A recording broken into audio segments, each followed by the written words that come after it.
Hi guys.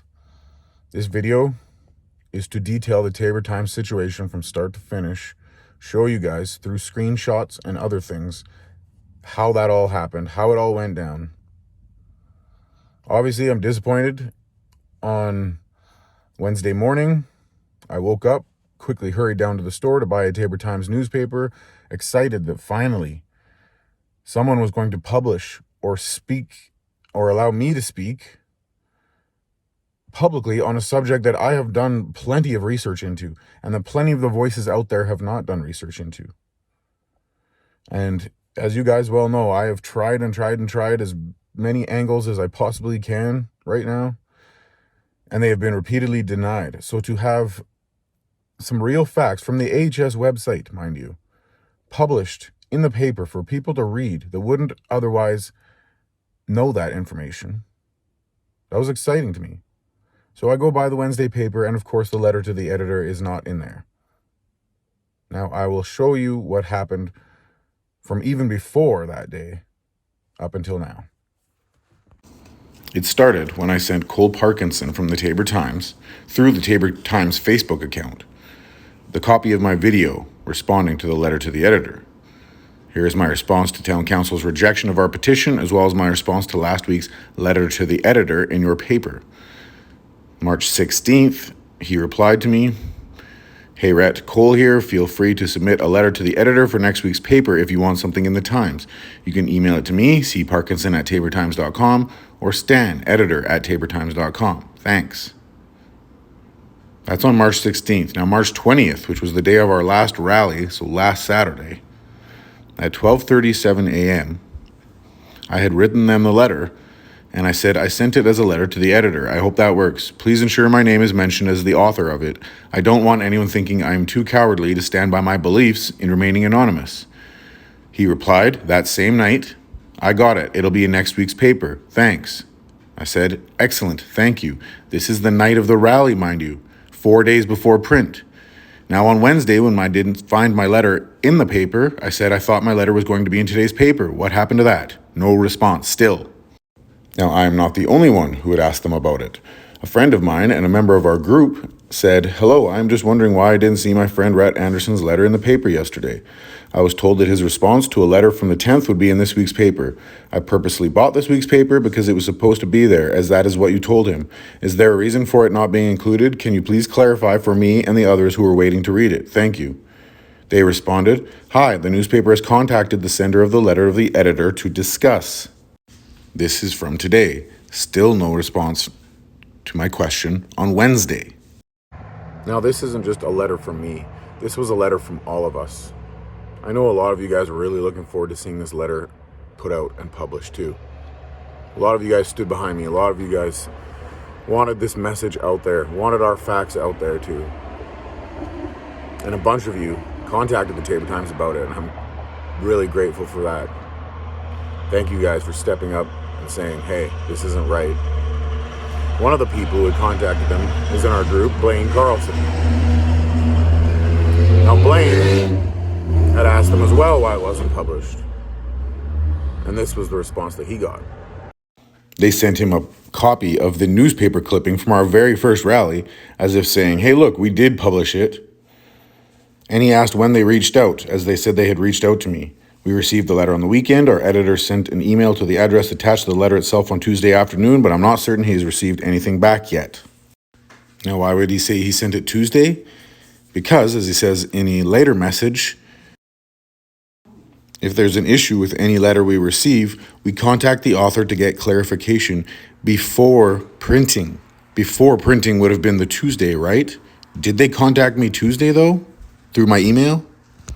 This was the first email we received, March 24th. That's Wednesday, the day the paper was already out at 12:05 p.m. I had already asked him why he didn't print the paper by then, as you remember. This was not Tuesday. "Your letter to the editor has been received. Thanks." Well, I know it has because I heard through Facebook message on Saturday night. At 3:20 that same day, he had sent another one. "Hi, I'm responding to a phone call from an Angela today." I believe that's Angela Johnson from our group. Thank you.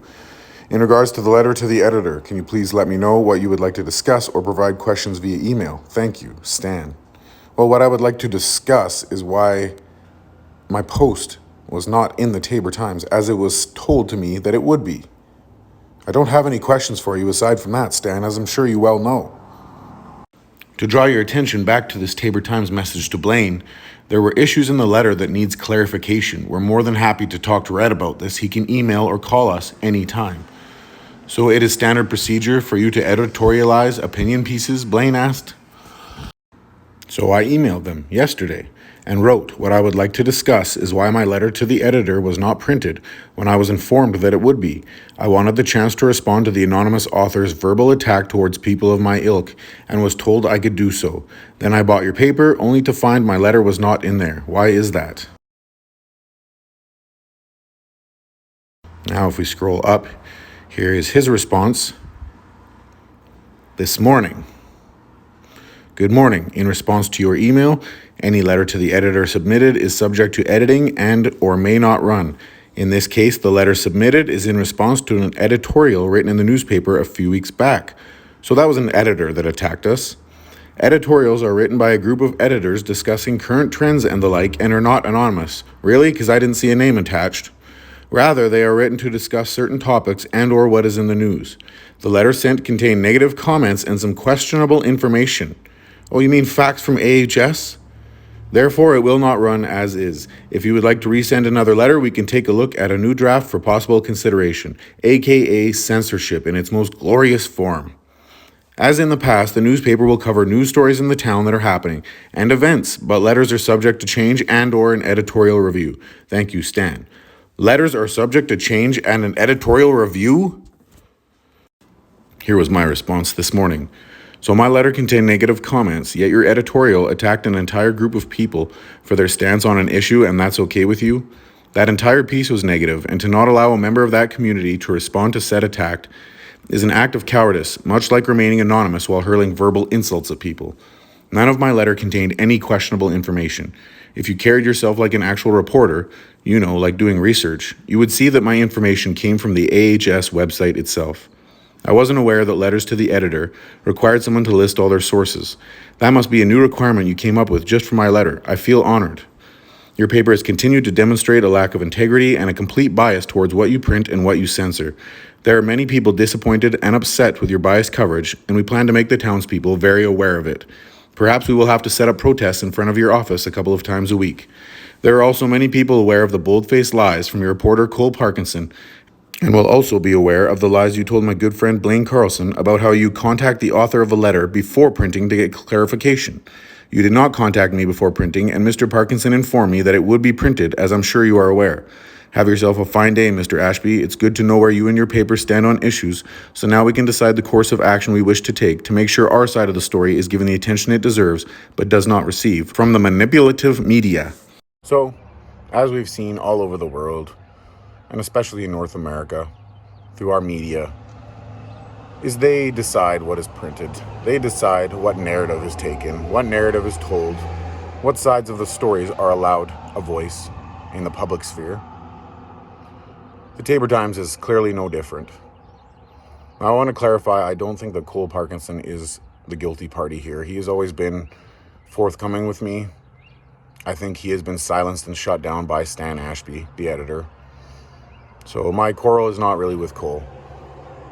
My quarrel is with Stan and the entire mainstream media propaganda machine in itself.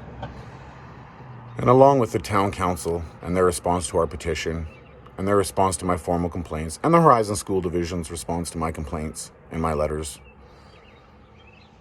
I've finally had enough.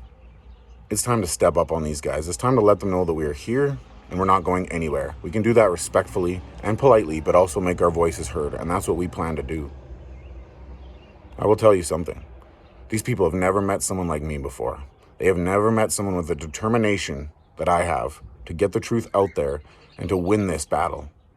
Because this is a battle. This is a battle for our freedoms, and I do not plan to lose. And I know you don't either. So let's win this thing.